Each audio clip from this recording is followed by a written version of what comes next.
இப்போ நீங்க இத கேட்டுட்டு இருக்கிற இதே நிமிஷத்துல உலகத்துல எங்கேயோ ஒரு மூலையில ஒரு ஏஐ உங்களை விட பல மடங்கு வேகமா இமெயில் எழுதிட்டு இருக்கு, புதுசா ஒரு லோகோ டிசைன் பண்ணுது, ஏன் கஸ்டமர் சர்வீஸ் கால்ஸ்க்கு கூட பதில் சொல்லிட்டு இருக்கு. இதெல்லாம் கேட்கும்போது மனசுக்குள்ள லேசா ஒரு பதட்டம் வருதுல்ல? நம்ம எல்லாருக்குமே மனசுல ஓடிட்டு இருக்கிற ஒரு முக்கியமான கேள்வி இதுதான்.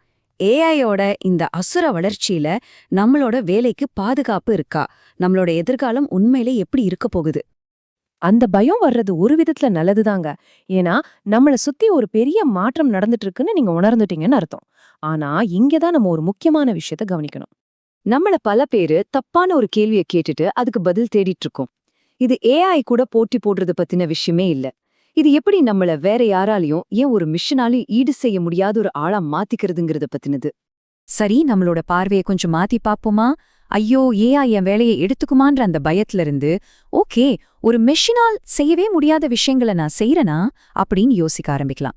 இங்க இருந்து தான் நம்மளோட உண்மையான வளர்ச்சி ஆரம்பிக்குது. சரி, அப்போ ஏஐயால செய்ய முடியாத அந்த முதல் சூப்பர் பவர் என்ன? அதுதாங்க பகுத்தறிவு, அதாவது ஜட்ஜ்மெண்ட். இது வெறும் ஒரு முடிவெடுக்கிறது மட்டும் இல்ல, அதுக்கும் மேல. பகுத்தறிவுன்னா என்னன்னு சிம்பிளா சொல்றேன். ஏஐ கிட்ட ஒரு கேள்வி கேட்டா அது கோடிக்கணக்கான டேட்டாவை அனலைஸ் பண்ணி ஒரு நொடில பதில் சொல்லும். ஆனா இந்த குறிப்பிட்ட சூழ்நிலையில, இந்த மனிதர்கள் மத்தியில, இந்த மாதிரி ஒரு அழுத்தத்துல எது சரியான முடிவுன்னு அதால சொல்ல முடியாது. அதுக்கு பேரு தான் பகுத்தறிவு. ஏஐ கிட்ட வெறும் தகவல் தான் இருக்கு, ஆனா ஞானம் நம்ம கிட்ட தான் இருக்கு. இதுல ஒரு முக்கியமான விஷயம் சொல்லிருக்காங்க பாருங்க. ஏஐ எப்பவுமே ஏற்கனவே நடந்த விஷயங்களை வச்சுதான் அடுத்தது என்ன நடக்கும்னு கணிக்கும். ஆனா ஒரு உண்மையான திருப்புமுனை எப்போ வருதுன்னா, யாரோ ஒருத்தர் அந்த கடந்த காலத்தையே கேள்வி கேட்கும்போதுதான் வருது. சில உதாரணங்கள் பார்த்தா இன்னும் நல்லா புரியும். சத்யா நாதெல்லா மைக்ரோசாஃப்டோட சிஇஓ ஆனதும் ஒரு புது சாஃப்ட்வேர் கண்டுபிடிக்கல.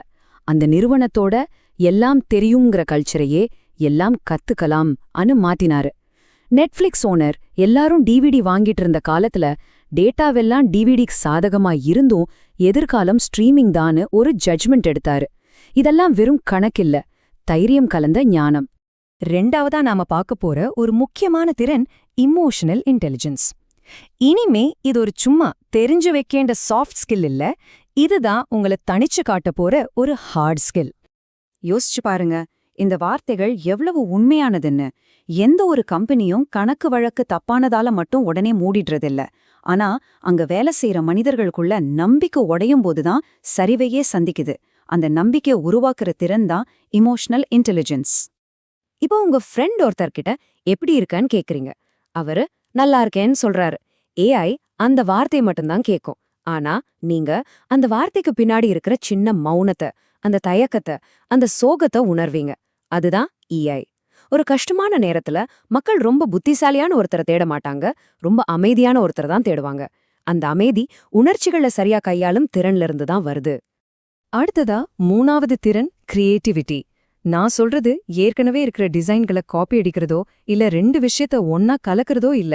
இது உண்மையான ஒரிஜினலான சிந்தனை. இந்த பாயிண்ட் ரொம்ப ரொம்ப முக்கியம்.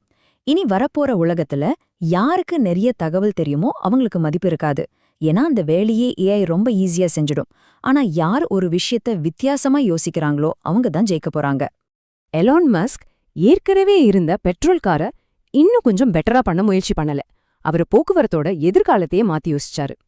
ஏஐ ஏற்கனவே இருக்கிற லட்சக்கணக்கான படங்களை வச்சு புதுசா ஒரு படம் வரையும்.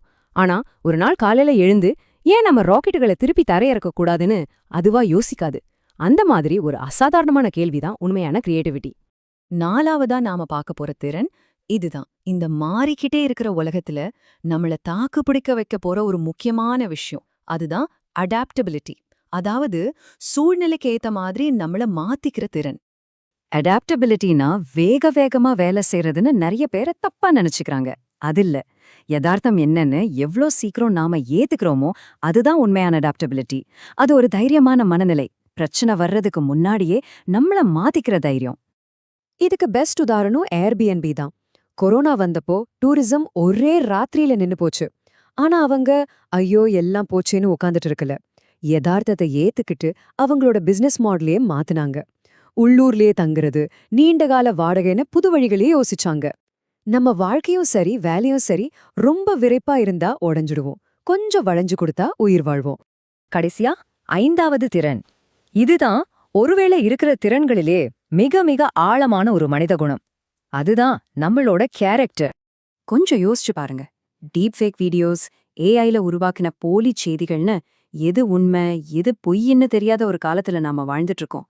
இந்த மாதிரி ஒரு சூழல்ல ஒருத்தரோட நேர்மையும் அவரோட குணமும் அவரோட நம்பகத்தன்மையும் தான் அவருக்கு இருக்கிற மிகப்பெரிய சொத்தா மாறும். சரி, இவ்ளோ நேரம் என்னென்ன திறன்கள்னு தியரியா பார்த்தோம். இப்போ இந்த திறன்களை எப்படி நம்ம அன்றாட வாழ்க்கையில வளர்த்துக்கிறதுன்னு ரொம்ப பிராக்டிக்கலா பார்க்கலாம். இத உங்களுக்கான ஒரு ஆக்ஷன் பிளானா நினைச்சுக்கோங்க. உங்க மதிப்பை அதிகப்படுத்த இந்த 5 விஷயங்களை பண்ண ஆரம்பிக்கலாம். 1. நீங்க செஞ்ச தவறுகளை பத்தி யோசிச்சு அதிலிருந்து கத்துக்கோங்க. இது ஏஐயால காப்பி பண்ணவே முடியாத ஞானம். 2.